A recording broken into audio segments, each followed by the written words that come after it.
Kumusta mga ka-zero? Welcome back ulit sa ating channel.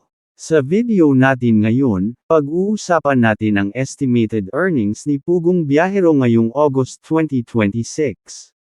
Magkano kaya ang posibleng kinikita niya sa YouTube base sa views at public information na available? Titingnan natin ang kanyang estimated daily, weekly at monthly earnings. Pero tandaan mga kaibigan, estimate lamang ang mga numerong ito at hindi ito official income ni Pugong Biyahero. Kaya kung interesado kayong malaman kung magkano kaya ang possible earnings niya ngayong August 2026, manood hanggang ng dulo.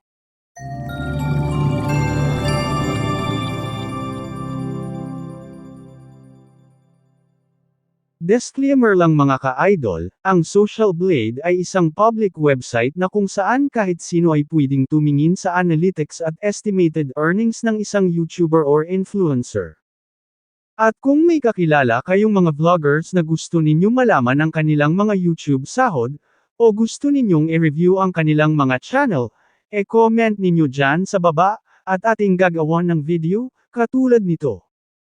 Dito na tayo sa official website ni Pugong Biyahero, at dito ating makikita ang kanyang subscribers na umaabot ng 4.2 million, at may video views itong umaabot ng 1.6 billion, at dito naman sa kanyang upload video umaabot na ito ng 3,300, at nagawa ang kanyang channel noong August 21, 2016.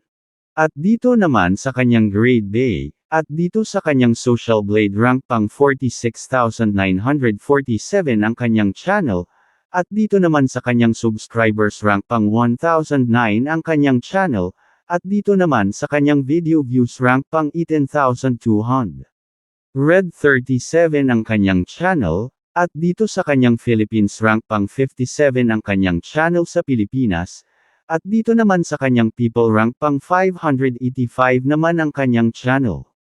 At dito na tayo sa kanyang the last 30 days na subscribers, may nakukuha itong 10,000 sa loob ng 30 days, at dito naman sa kanyang the last 30 days na video views may nakukuha itong 22 billion video views sa loob ng 30 days, at dito na tayo sa kanyang daily channel metrics sa the last 14 days na subscribers at kanyang video views at lalo na sa kanyang kita sa loob ng 14 days, at pababa na tayo sa kanyang daily estimated earnings at sa weekly estimated earnings at sa kanyang monthly estimated earnings.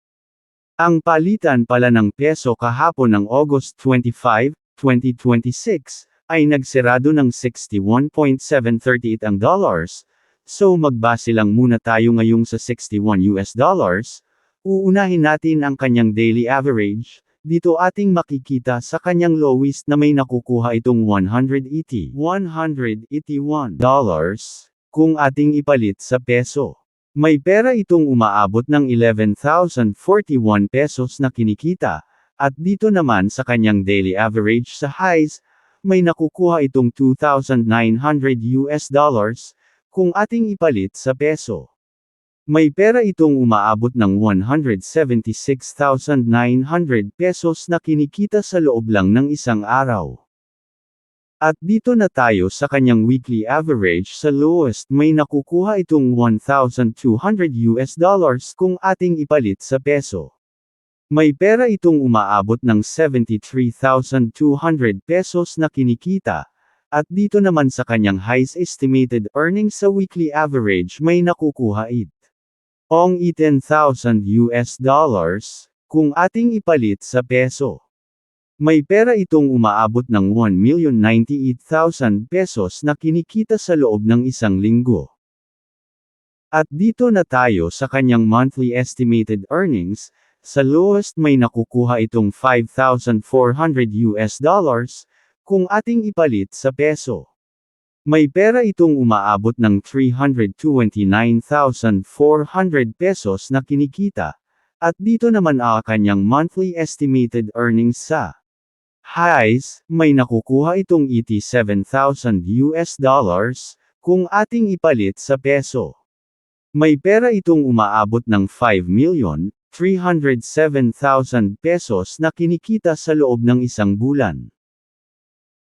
Wow! Naman congratulations sa channel no Sir Paul Pugong Biyahero, at kung nagustuhan mo ang ating ginawang videos, huwag sanang malimot na mag-subscribe, like at comment ng ating mga video. Maraming salamat po sa inyong lahat.